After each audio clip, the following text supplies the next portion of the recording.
Un habitat partagé, c'est une bonne question ça. Un habitat partagé, moi je dirais que c'est Il se démarque,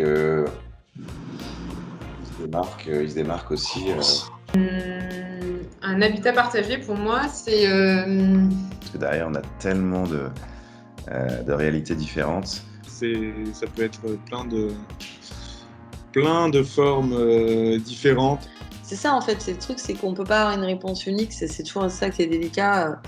Il y a quelque chose d'un mouvement aussi quand même au partage. ouais, partager, que ce soit de la cuisine, que ce soit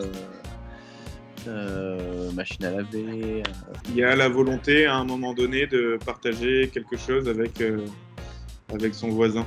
On ouvre régulièrement la porte à ses voisins pour vivre des temps communs. Que le but c'est aussi de se soucier de son voisin. Moi. Et le partage, c'est concret.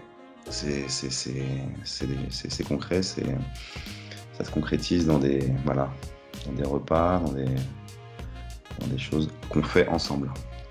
Après, il y a le partage avec les voisins de la Calanque, les voisins du quartier.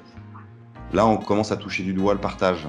Une table, des chaises et un café, on commence à partager quelque chose. C'est de l'habitat qui permet à des personnes de catégories sociales complètement différentes de pouvoir vivre ensemble. Pour moi, c'est la quintessence du vivre ensemble. C'est vivre avec des gens qui ne nous ressemblent pas pour accueillir la différence, pour la comprendre et la vivre, quoi. Ce sont ces habitats où on partage, donc on est nombreux, on est 6, on est 8, on est 10. C'est découvrir quelqu'un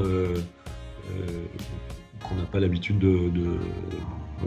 qu'on côtoie pas au quotidien. Donc vous avez à la fois des étudiants, des personnes, ce que j'appelle du bel âge. Un lieu de vie où on s'organise pour vivre ensemble.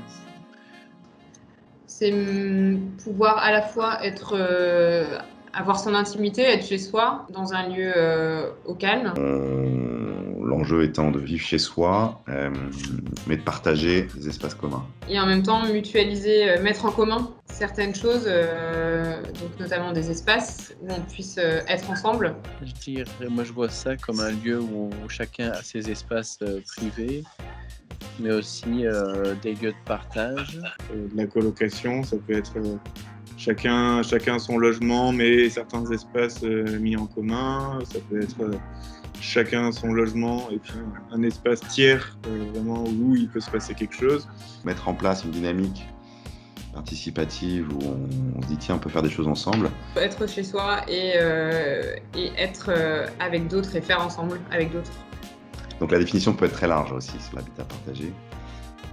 C'est comme une métaphore de l'ensemble de la société, puisqu'il s'agit de faire vivre au quotidien des valeurs de respect, d'entraide, de solidarité, d'acceptation des différences, toutes ces valeurs qui fondent notre humanité. L'habitat partagé, le vrai pour moi, ce serait un habitat collaboratif réel. Mais c'est pas évident d'être collaboratif réel.